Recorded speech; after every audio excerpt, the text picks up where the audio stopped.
أعوذ بالله من الشيطان الرجيم. بسم الله الرحمن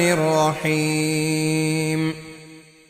عم يتساءلون عن النبأ العظيم الذي هم فيه مختلفون كلا سيعلمون ثم كلا سيعلمون. ألم نجعل الأرض مهادا والجبال أوتادا وخلقناكم أزواجا وجعلنا نومكم سباتا وجعلنا الليل لباسا وجعلنا النهار معاشا وبنينا فوقكم سبعا شدادا وجعلنا سراجا وهاجا وأنزلنا من المعصرات ماء ثجاجا لنخرج به حبا ونباتا وجنات ألفافا إن يوم الفصل كان ميقاتا يوم ينفخ في الصور فتأتون أفواجا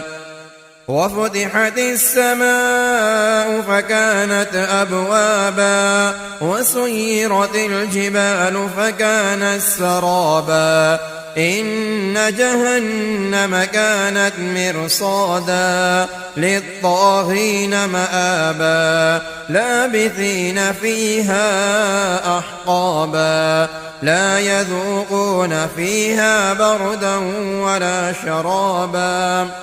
إلا حميما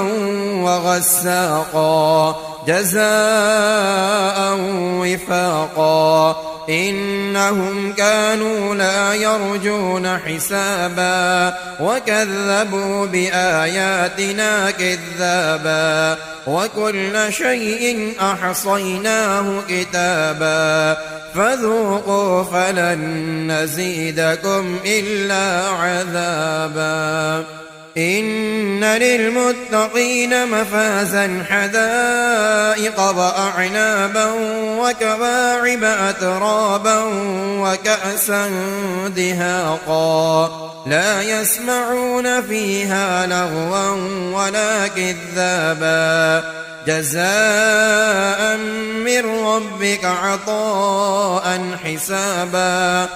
رب السماوات والأرض وما بينهما الرحمن لا يملكون منه خطابا يوم يقوم الروح والملائكة صفا لا يتكلمون إلا من أذن له الرحمن وقال صوابا ذلك اليوم الحق فمن شاء اتخذ إلى ربه مآبا إنا أنذرناكم عذابا